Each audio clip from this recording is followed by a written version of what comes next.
So guys, इस सवाल को देखते हैं। ये सवाल भी बहुत अच्छा है, क्योंकि अगर यही सवाल पेपर में आ जाए तो थोड़ा सा घूम जाते हैं स्टूडेंट्स। तो ये देखो, ये सवाल है बहुत इजी। ये सवाल कह रहा है कि एक इक्वेशन है जो कि हमें यहाँ पे गिवन है, और हमें बोला है कि इसके तीन ही रूट्स हैं, 0 से लेकर 2 पाई तक। ठीक है, एग्जैक्टली 3 रूट्स हैं। तो लैम्डा क्या क्या हो सकता है, कैन बी। ठीक है, ये स्टेटमेंट बड़े अच्छे से पढ़नी होती है, वरना तो गलतियाँ कर सकते हैं। तो यहाँ पर हमारे पास ये जो इक्वेशन है, क्योंकि मुझे पता है कि इसमें थोड़ा सा ग्रुपिंग का इंपॉर्टेंस रह सकता है, तो ऐसा करते हैं, ये जो ब्रैकेट्स हैं दो, इनको खोल देते हैं। तो हमारी इक्वेशन क्या बन जाएगी, 2 sin cube theta plus 2 lambda minus 2 lambda sine square theta minus 3 sin square theta minus 3 lambda sine theta -2 sin theta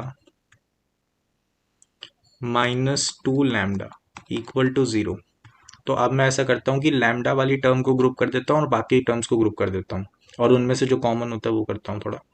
तो मुझे ये दिख रहा है कि एक तो ये टर्म है जो लैम्डा नहीं है इसमें, एक ये है, एक ये है।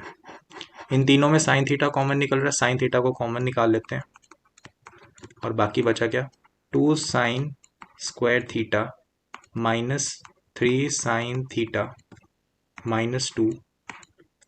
एंड जो हमारे पास बाकी टर्म्स बची है उसमें लैम्डा कॉमन है, तो plus lambda 2 sin square theta -3 sin theta -2 equal to 0।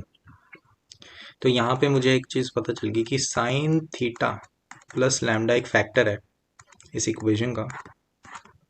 And हमें क्या मिला, जो दो इक्वेशंस है वो सेम है ना, तो यहाँ पे हमें मिलेगा 2 sin square theta -3 sin theta -2 equal to 0।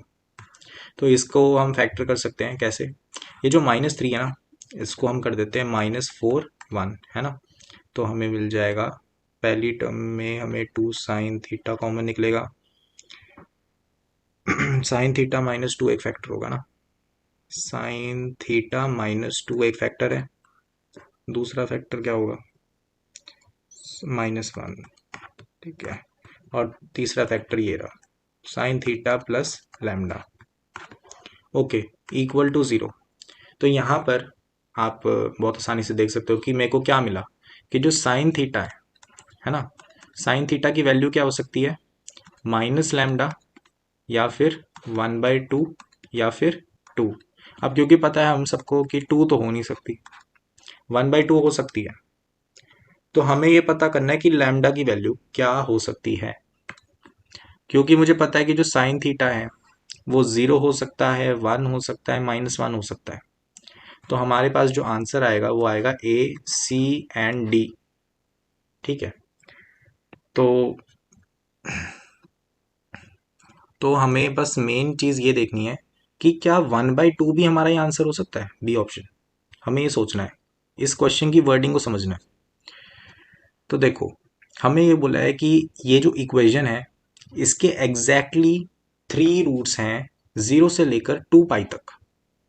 ठीक है, 0 से लेकर 2 पाई तक 3 रूट्स हैं।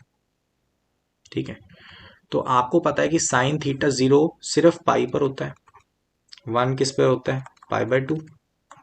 ये 1 किस पे होता है, -1 किस पे होता है, 3 π/2 पे। लेकिन जो 1/2 वाली वैल्यू है ना, कि लैम्डा 1/2 हो जाए, ऐसे कितने हो सकते हैं। तो देखो, लैम्डा की वैल्यू जो होगी, देखो साइन थीटा इक्वल टू 1/2। ठीक है, तो हमें एक्चुअली ये जो इक्वेशन है ना वो थीटा पे है। ठीक है, वो थीटा पे इक्वेशन है। तो आपको पता है कि 1/2 जो वैल्यू है ना साइन थीटा की, 2 बार आती है। तो यहाँ पर जब मैं 1/2 को कंसीडर कर रहा हूँ तो ऑलरेडी मेरे पास 2 रूट्स आ चुके हैं, 0 से लेकर 2 पाई तक, क्योंकि ये थीटा की इक्वेशन है। ठीक है, ये F of theta equal to 0 है ना, इंडिपेंडेंट वेरिएबल तो थीटा है। तो यहाँ पे 2 रूट्स ऑलरेडी हैं। तो अगर मैं यहाँ पर -1/2, अगर मैं लैम्डा को 1/2 ले रहा हूँ तो यहाँ पे जो रूट है वो -1/2 आ रहा है। तो इसका मतलब दो और रूट्स आ रहे हैं जो कि होने नहीं चाहिए, है ना, क्योंकि यहाँ पर एग्जैक्टली 3 रूट्स हैं।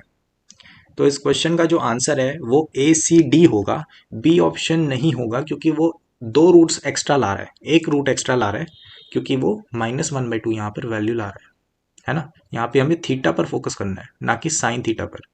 ये चीज़ इंपॉर्टेंट थी जो कि इस क्वेश्चन में गलत करवा देती है इस क्वेश्चन को।